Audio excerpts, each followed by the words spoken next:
Well, what's very interesting about my situation is that for being someone who's devoted a lot of time to really researching the physical evidence and it being so obvious to me that these buildings were blown up, is that I didn't have that experience on 9/11, so the way that the event was engineered, I think it's a very complicated psychological operation that is designed to trick people into just accepting the official story. So that all I remember from 9/11, because I watched it live, I had tuned into the TV and it was actually watching when the buildings collapsed.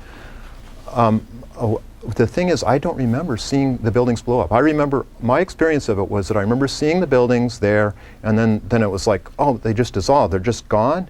And the next minute they're gone, and it's like, I was just shocked. I just couldn't believe it. These huge permanent steel structures were just obliterated.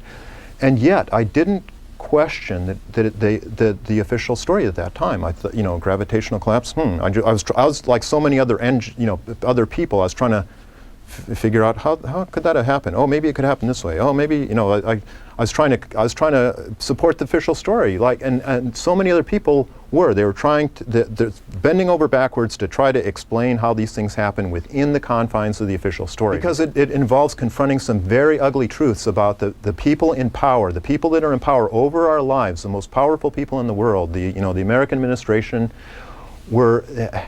could engineer a plot so horrible, so could actually engage in such horrible premeditated murder. It's so much more comforting to think, oh, this elusive Osama bin Laden was responsible for all this. No, it's just these buildings just couldn't withstand this these unprecedented attacks. That's just so much more comfortable for people to think of than to confront the alternative, which is that it was an inside job, because that involves confronting the most basic assumptions that we have about, oh, the people in power over our lives are basically benign. They would never do anything this horrible.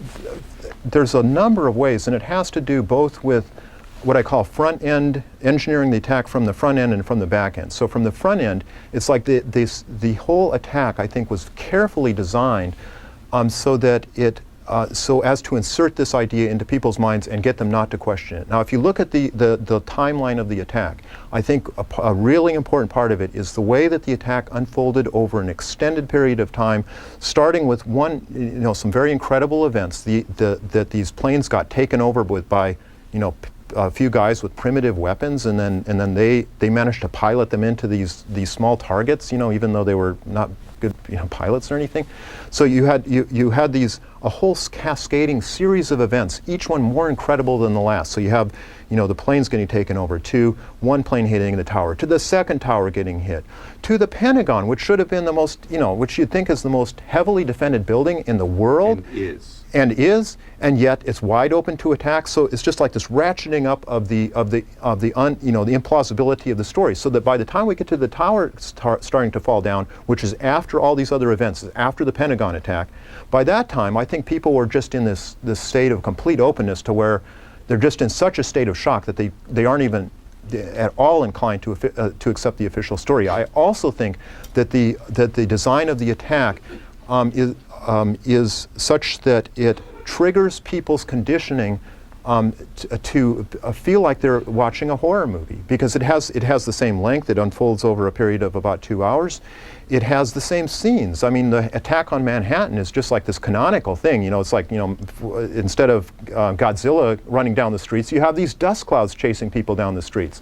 So it's just, it just presses those same buttons that people are conditioned to suspend disbelief when they watch horror movies, and they don't know that it's happening. It just has that same feel to it. And so many people made that remark on 9/11 that it feels like I'm in a movie, because it was designed that way.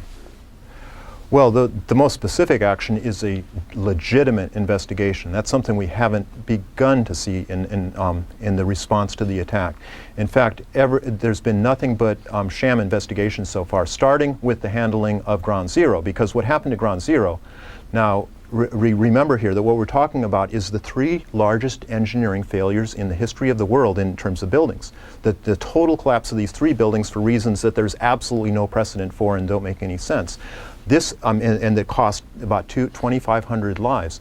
You would think that, and of course has all kinds of far-reaching implications on issues like building safety, on firefighting procedures. I mean, just, you know, incredibly extensive implications. Certainly would have warranted the most careful and painstaking investigation, the preservation of the evidence, the documentation of the crime scene, you know, making grids, doing all the things that archaeologists do when they study, you know, archaeological digs. They should have been going at it with that amount of care. But that's exactly the opposite of what happened, because what happened in the wake of the attack is they sealed off Ground Zero, they prevented people from taking photographs, and then they almost immediately started carting the evidence away and melting it down. The steel, the structural steel that would have been key to figuring out what happened to these buildings. What happened to that? Well, New York City accepted a plan 11 days after the attack to immediately start recycling the steel, not even in the United States, where some of it might have gotten saved inadvertently. No, it was put on ships bound for India and China to be melted down. Meanwhile, the only investigation was in name only. It was by a group of volunteer engineers assembled by the Federal Emergency Management Agency, FEMA, which was entirely controlling the disaster site.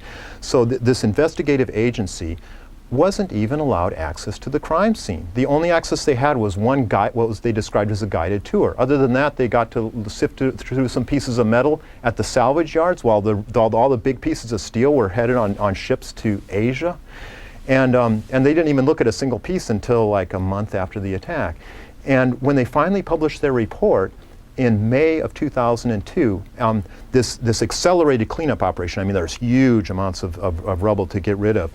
They had scrubbed Ground Zero. When they published their report, this rather, you know, ridiculous investigation that was funded, by the way, to the tune of $600,000. The greatest, you know, this huge event, and $600,000 is all they could spend on it, and they didn't even pay these volunteer investigators.